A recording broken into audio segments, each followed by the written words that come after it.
ঝড়ুয়া evergreen sporting ক্লাবের পরিচালনায় ৬ দিনব্যাপী বিরাট ফুটবল প্রতিযোগিতার আয়োজন করা হয়েছে। ঝড়ুয়া এভারগ্রিন স্পোর্টিং ক্লাব তাদের ৪৭তম ফুটবল উৎসব উদযাপন করতে চলেছে ৬ই জানুয়ারি থেকে ১১ই জানুয়ারি। তাই সমস্ত ফুটবল প্রেমী দর্শকদের অনুরোধ করা হচ্ছে, আপনারা আসুন, আপনার প্রিয় টিমের খেলাটি এসে ঝড়ুয়া এভারগ্রিন স্পোর্টিং ক্লাবের ফুটবল মাঠে উপভোগ করুন। আপনার প্রিয় টিমকে চিয়ার করুন, যাতে আপনার প্রিয় টিমটি জয়লাভ করতে পারে। অবশ্যই ডেটটি মনে রাখবেন, ৬ই জানুয়ারি থেকে ১১ই জানুয়ারি। প্রত্যেক দিন দুটি করে খেলা। দুপুর ১টা থেকে প্রথম ম্যাচ এবং দ্বিতীয় ম্যাচটি হবে দুপুর ৩টে থেকে।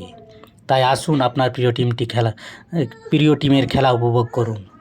আবারও মনে রাখবেন, ঝড়ুয়া এভারগ্রিন স্পোর্টিং ক্লাবের পরিচালনায় ৬ দিনব্যাপী বিরাট ফুটবল প্রতিযোগিতার আয়োজন করেছে Jhorua evergreen sporting club. Jhorua evergreen sporting club তাদের ৪৭তম ফুটবল উৎসব উদযাপন করতে চলেছে ২০২৬-এ। তাই ৬ই জানুয়ারি থেকে ১১ই জানুয়ারি অবশ্যই আপনারা আসুন ঝড়ুয়া এভারগ্রিন স্পোর্টিং ক্লাবের ফুটবল মাঠে। ৬ দিনব্যাপী যে খেলা হবে, প্রতিটি খেলা কিন্তু ঝড়ুয়া এভারগ্রিন স্পোর্টিং ক্লাবের ফুটবল মাঠে অনুষ্ঠিত হবে। আসুন, আপনার প্রিয় টিমের খেলাটি উপভোগ করুন। ডেটটা অবশ্যই মনে রাখবেন, ৬ই জানুয়ারি থেকে ১১ই জানুয়ারি। ৬ দিনব্যাপী বিরাট ফুটবল প্রতিযোগিতা। তাই সমস্ত ফুটবল প্রেমী দর্শকরা যাতে জানতে পারে, তাই ভিডিওটি একটি শেয়ার করে দিন, যাতে আরামবাগ সাব ডিভিশনের যে সমস্ত ফুটবল প্রেমী দর্শকরা রয়েছে তারা তার প্রিয় টিমের খেলাটি এসে উপভোগ করতে পারে।